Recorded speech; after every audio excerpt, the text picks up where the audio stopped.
This is the best of our knowledge. I'm Bob Barrett. The world is a pretty big place, and that's just not me saying that. I've heard the same thing from scientists. It's the size of the planet that can sometimes make climate change a difficult concept for a lot of people to wrap their heads around.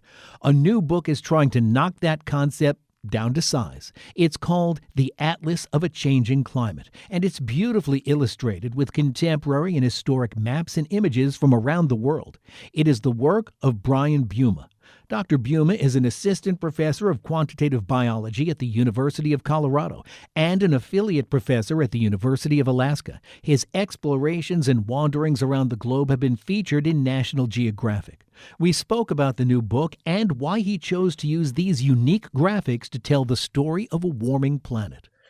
Yeah, the motivation for this book really came from a desire to explain why the world works the way it does and why climate change works the way it does without being preachy, without preaching to the choir, in just a simple way where people can draw their own conclusions. Because when I talk to a lot of folks that don't quite get, climate change, don't understand why it's a big deal or why it's happening, it's usually for a totally understandable reason of we're just not well equipped to think about the world at the scale at which it needs to be thought about, at the scale at which it works. If we're standing on, flat ground, we can see about 3 miles in any direction, which equates to an area of about 27 square miles or something, 30 square miles.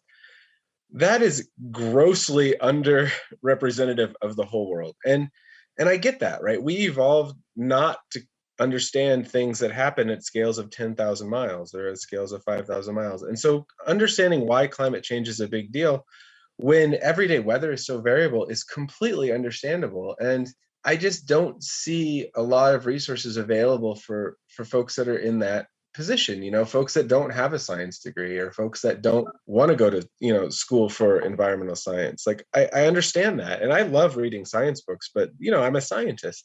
That's where the mapping came in. That's where the charts come in. So the book is about 50% text and about 50% graphics. It's mostly imagery. Many pages are nothing but images. It uses historical maps, beautiful, beautiful historical maps from the past centuries, modern maps, and then some really cool emerging technology that uses lasers, for example, to map the Earth's surface, things like that. And the whole point is attacking that scale problem, and giving people a way to think about the world at the scale it needs to be thought about, not thinking about just the fact that it was cold today means climate change isn't real. No, it was cold today, sure. And I understand why people come to that conclusion, or at least think it's not a big deal because of that. But to talk about why it's cold, why Senator Inhofe, in 2015 brought a snowball into Congress and said, climate change isn't real because it's cold outside. Like that's, motivation aside, that's really just a misunderstanding of the scale at which the world works. And I wanted to address that directly in a way that doesn't preach, in a way that doesn't make people feel bad for not necessarily understanding this sort of thing. You spoke about the historical graphics in there, and some of them are just fascinating. It's almost a history of how humans understood the world. Yeah, it is. And that's emerged from my goal of sort of talking about scale, because we really didn't understand how the world works until we started making these big, ambitious maps of, the natural environment at the scale at which it needs to be understood. One of the first examples is Alexander von Humboldt, very famous in the scientific fields. In the 1800s, he mapped the mountain and drew life on this mountain all at the same time. And so rather than thinking about one particular spot, he was taking in the scope of the whole mountain and saying, this is why things are where they are across this very big scale. And then later, folks mapped the whole world and mapped where different climates were just a few decades after that. It was revolutionary because all of a sudden people were conceptualizing how climate works at the scale of climate as opposed to at the scale of weather.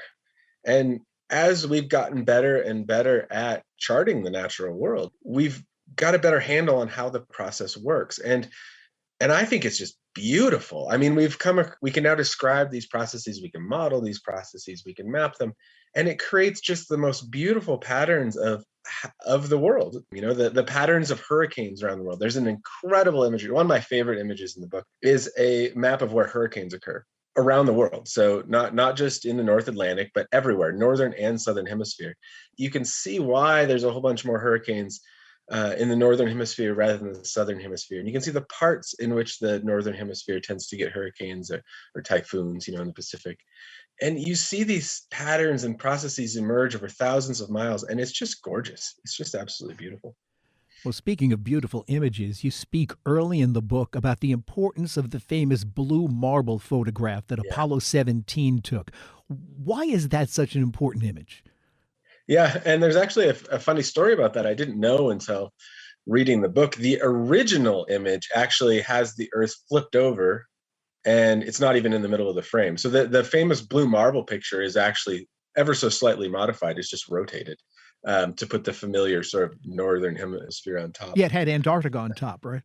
Yeah, exactly. Yeah, it was just flipped over. It was revolutionary because it all of a sudden snapped people's perceptions from just the local or maybe cartoon maps. You know, we didn't have satellites at that point. Or satellite photography, you know, wasn't commonly available at that point. Snapped people's attention from the local and the regional. You know, oh, it was a cold year this year. We've had a few cold years in a row, or this, that, or the other thing. To boy, the world isn't that big. You know, when you look at it, the blue marble picture, you see Africa, you see storm systems which, you know, range 500 miles. You see that, yeah, nothing is remote on this circular planet. You know, nothing is disconnected. It's all local in a sense. You know, if you get far enough away, it's all local. And that image is one of the most reproduced images of all time because it kind of punches you in the gut. And as a scientist who does a lot of written work like myself, it really like emphasizes the power of images is real, and it really gets us to the heart of the issue, which is there's one planet, there's no part that's separated from any other part, and that image really encapsulates it. You break the book up and the planet and environment up into five sections: the atmosphere, the water, the land, the cities, and life. And in it, you speak of how atmosphere is the one thing that affects us every single day, isn't it? Yeah, I think it's funny that, you know, it's got to be the most cliched conversation opener of all time. You know, crazy weather we're having today. Yeah, yeah. But it's true. It's something we just deal with all the time without ever really thinking about it. You know, I mean, it impacts every aspect of our life, from, you know, what we're wearing today to whether we plan a party outside or this, that, or the other thing. I mean, you know, you're talking from Florida. I'm in Colorado. This can play in New York and other places. Everyone has a different conception of their local weather. And so it's something we're really intimately familiar with. But stepping up to the scale of climate is a whole other step. It's an important fundamental aspect of how the world works, is just to understand a little bit about how the atmosphere works. I hope it's not too far of a jump because, again, yeah, we're all intimately familiar with at least the atmosphere immediately around us.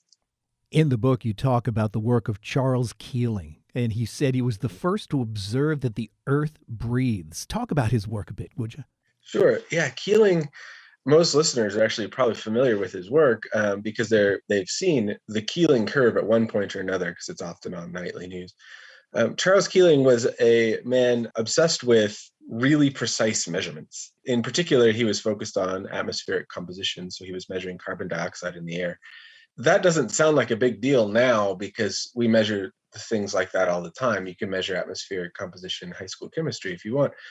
But when he started, that was actually really, really difficult. And he was perfectly equipped because, by all accounts, very meticulous instrumentalist, very meticulous measurements. And he started in California, and he started measuring carbon dioxide concentrations. And he noticed that it was very difficult to get clean measurements of the natural world because of industrial pollution. So he actually traveled around the world measuring carbon dioxide, and eventually settled in Hawaii because he could, from the top of the volcanoes on the Big Island of Hawaii, get a fairly pristine measurement, you know, middle of the ocean and all.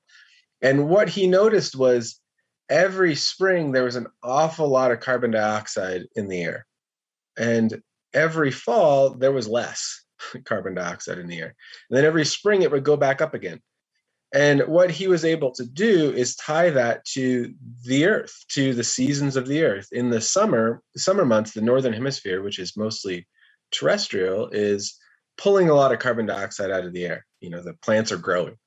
And in the winter, they're not. In the winter, obviously, most plants in the northern hemisphere aren't doing a lot of photosynthesis, but they're still breathing out. They're still respiring.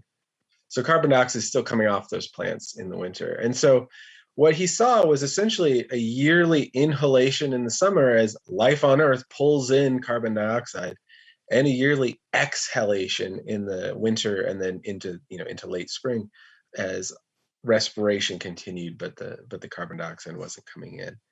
And so that's the same curve we use today. And so for many decades now, we've been charting that inhale and exhale every year.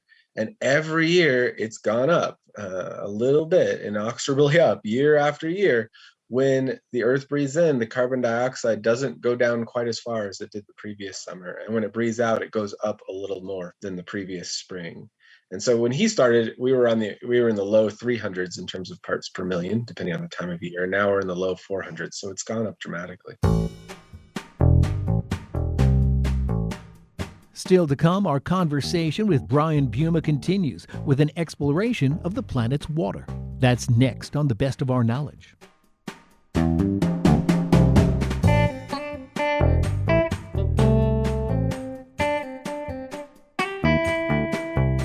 Got any questions or comments about The Best of Our Knowledge? Send them in. Our email address is knowledge@wamc.org. And if you'd like to listen to this or any past programs again, you can find them online at our flagship station's website. Just go to wamc.org and click on the programs link. And while you're there, subscribe to the Best of Our Knowledge's podcast or download the WAMC radio app to listen on demand anytime, any place.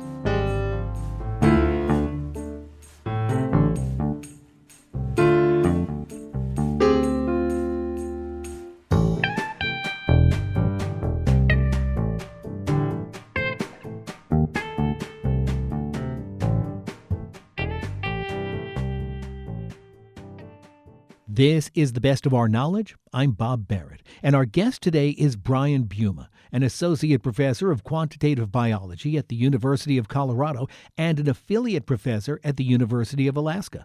We're talking about his new book called The Atlas of a Changing Climate. He begins the section of the book devoted to water with this statement: water is the new oil. I asked him to explain. Yeah, I think water it's one of those natural resources that may not be as fully appreciated yet as it needs to be. It's obviously necessary for our daily lives. It's very difficult to move. It's a heavy liquid. It's very difficult to move around. And it's changing. Now, a lot of people, especially in the US, have this conception that climate change means precipitation is going down. And that's not actually true. We are seeing increases in precipitation around the world, but where we're seeing it is moving. And the thing with water is we need it, kind of like oil, to power stuff. And in particular, we need water to power agriculture. And if it moves away from agriculturally sensitive regions, either in terms of less rain or precipitation at times we don't want it or at intensities we don't want it, that's going to cause big problems. So California is seeing less rain. The Midwest is seeing more precipitation, a little bit more, but it's coming in pulses, which is not great for farming. And so we're unable to essentially power our agriculture. I was faculty in Alaska for a long time, and I was in Juneau, Alaska, where it rains over 6 feet a year. I mean, it's wet. It rains all the time up there. And it was very difficult for me to communicate to students, or it was very challenging for students to understand that they need to care about water, even in places of our country where we have too much, because so much of our food comes from areas that are marginal for water. And so it is one of those things that powers humanity, agricultural production, and we're causing it to move around. So that's why I think water is one of the, if not the most pressing natural resource facing a lot of us today. Well, from what you write, it looks like the peninsula of Florida is going to be in big trouble because of water in the next 100 years or so. Yes. Speaking of too much water. Yes. Yeah, Florida's in trouble. Florida's facing a lot of challenges. The high point of Miami-Dade County is only about 6 feet above sea level. That may be entirely underwater by 2100 and will likely be underwater by 2150. The ocean is warming and rising dramatically, and like a lot of things in this book, the point of the text is simply to put it in simple, straightforward terms, because this none of this is really controversial. As we warm up the atmosphere, ice on land is melting, and that's raising sea level, and as we increase the temperature of the ocean, it's expanding, and that's raising sea level. So we're raising sea level, depending on the decade you look at, and it's accelerating, about an inch a decade or so. And as that increases, we're going to see higher and higher tides and higher storm flows. And the end result is low-lying areas are threatened. There's nothing really controversial about that. The trick is a lot of our cities, we love to live along water, right? Like a lot of our people and a lot of our infrastructure is there. So this is a very challenging problem that we are not going to solve if we don't just accept what is happening, the basic physics of what is happening. One of the most crazy things for me looking into this was how fast the ocean's warming. A lot of these phenomena, again, this is the scale problem, are really hard for us to understand, myself included, because the numbers are so big. The ocean is warming at a rate currently equivalent to like 3 to 5 atomic bombs a second. We've been talking for 10 minutes. That's a lot of seconds. That's a lot of energy going into the ocean, heat going into the ocean. That's going to result in higher sea levels. And unfortunately for Florida, we're locked into a decent amount of rising seas already. So this is a real issue. Now, as someone who lives in Florida and is familiar with the politics of the area, no one cares. I'm just saying, no one cares.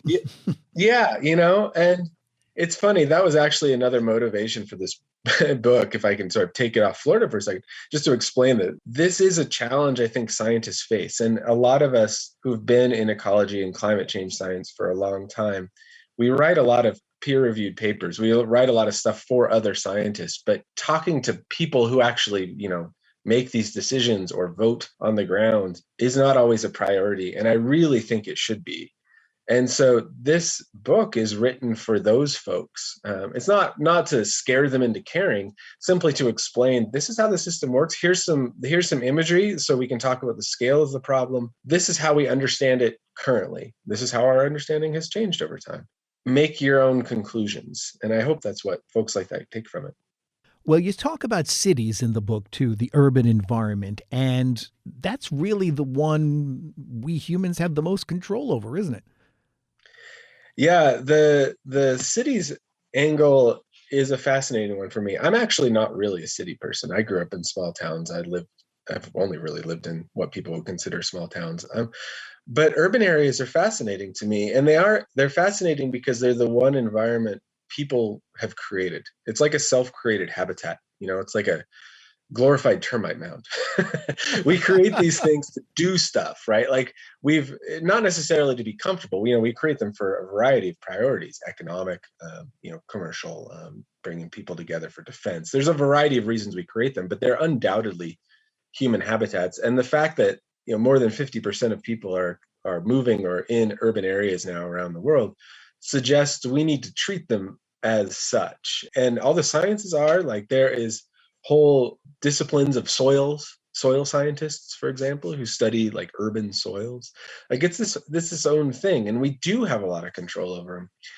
And one of the cool things about them is you can sort of see the world in miniature when you go into a city, because there's species from around the world that people have brought in, and the climate varies a lot depending on where you're standing, because there's more or less cement, and so you get a lot of variability in climate. You get a lot of variability in species, and you can see how things interact with people. And again, the point of that, another point of that chapter was emphasizing we are not separate from the rest of the world. Like there's not much distinction between natural and artificial. You can see it all happening, and so that chapter was really fun to write because of that. Yeah. And you spend an awful lot of time there with trees. And you make mention especially about Washington, D.C. and its trees. And most people don't think of trees when they think of D.C. They don't, which would make which would just appall our founding fathers, I think. It's actually in the late 1800s. So I suppose those guys were all gone. But DC was actually very focused on its trees. There was a big emphasis on competing with the beautiful cities of Europe. Folks wanted to have a beautiful arboreal city with shade trees on the major walks and a diversity of species from around the world. And a large part of it was, let's be competitive with the big cities, with Paris and Berlin and things like that. So there's a rich data source there, and there's a rich history of stories in DC. The Library of Congress commissioned many maps, which are gorgeous, some of which are in the text, of shade trees in DC in like the 1870s and the 1880s, down to like listing the species and what blocks they were on. You can do this. There's actually a project I have going with some folks at National Geographic where we've digitized all those things. And there are actually places in DC, quite a few places, where you can go along streets that have exactly the same trees they did 150 years ago. And in fact, some of those trees are probably the same trees as 150 years ago. And they wanted to plant those trees there, that good old competitive spirit we love so much, but also because shade trees are an incredibly important part of the urban environment. And some people call them urban forests, or bringing some wild lands into the cities. And you can look at them that way. But I also look at them essentially like the way the city sweats. Like trees are really important for regulating temperature in cities. Just the presence of a tree near your house can lower the temperature that you experience, because they transpire up. They release water into the atmosphere, just like as part of their metabolism. But it's very similar to how we sweat, and you lose heat that way. So trees are an important component of a functioning urban environment, much less just being a natural sort of forest thing. They really are like a biological machine that we can use as an air conditioner. And so they're important. They need to be considered and appreciated. Well, we're running out of time, which is a shame because we haven't even touched land and life yet, which life could be its own volume of books right there. That's true. With all the information that we've accumulated about climate science and all the people trying to get it out there, are you hopeful that things will be able to be turned around? I am hopeful. I don't think you'd last very long in these fields if you didn't have at least a little bit of optimism in you. I'm hopeful for several reasons. Mainly, it comes down to the younger generation in particular is mobilized in a lot of ways. You can see a lot of the demonstrations going on at COP26. COP26 itself is an indication that countries are taking this seriously, and there has been a lot of action pledged. But beyond that, there's a lot of demonstrations pushing for more that's coming from the younger generation. So as their presence becomes increasingly more powerful, we'll probably get a lot. I hope we'll get a lot more action. There's also emerging technologies. The largest carbon capture facility in the world just recently went online in Iceland. It's hard to predict where that will go, but certainly we're clever, if not anything, for better or worse. Humanity is quite clever. We're not going to be able to avoid change. Like we've through our inaction over the past 40 years, we're locked into some pretty dramatic things, such as flooding in Florida, for example, as sea level continues to rise over the next century. There's a lot of things we can't undo, which is unfortunate. And it is unfortunate that we're not going to feel the pain of that for another several decades, because it's a scale problem. It's a time scale we're not used to thinking about. But I am optimistic that we will find a way to weather the storm eventually. Again, the name of Brian Buma's new book is The Atlas of a Changing Climate. It's published by Timber Press. A warming planet and warming oceans will have a huge effect on life on Earth, including life under the sea. That's the topic of today's Academic Minute. Climate change will have many effects for sea life. I'm Dr. Lynn Pascarella, president of the Association of American Colleges and Universities. And today on the Academic Minute, Richard Aronson, professor and head of the Ocean Engineering and Marine Sciences Department at the Florida Institute of Technology, dives in. If you live at mid-latitudes, say in Boston or New York, your summers are hot and your winters are cold. Not so in the tropics and Antarctica, where ocean temperatures are more constant over the seasons. Fish, snails, sea stars, corals, and other cold-blooded marine species at the extremes of latitude are adapted to the narrow temperature ranges. That makes them especially vulnerable to global warming.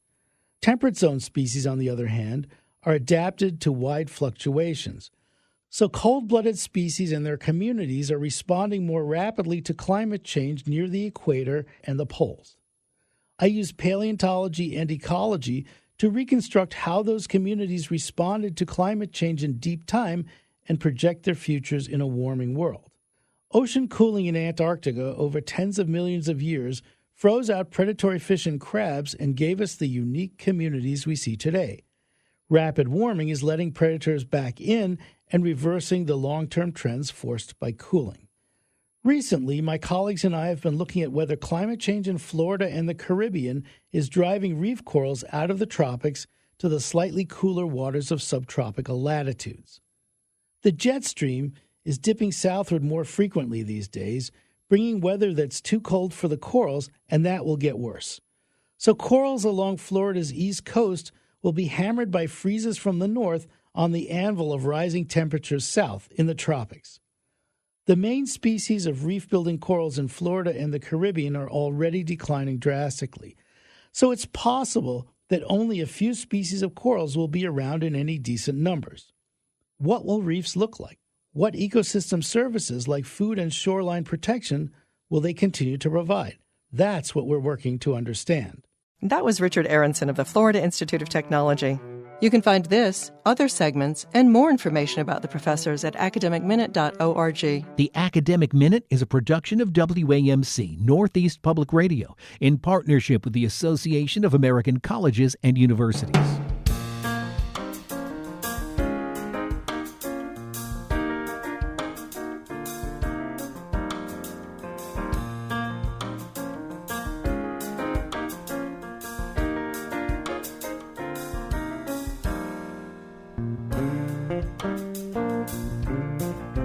That's all the time we have for this week's program. If you'd like to listen again, join us online at our flagship station's website. Go to WAMC.org and click on the programs link.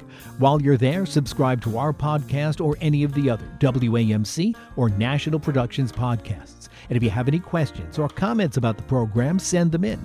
Our email address is knowledge@WAMC.org, and you can find us on Twitter at TBOOKnowledge. I'm Bob Barrett. Be sure to join us next time for another edition of The Best of Our Knowledge. Bob Barrett is producer of The Best of Our Knowledge. Dr. Alan Chartock is executive producer. The Best of Our Knowledge is a production of WAMC Radio's National Productions, which is solely responsible for its content. Hear more at WAMC.org.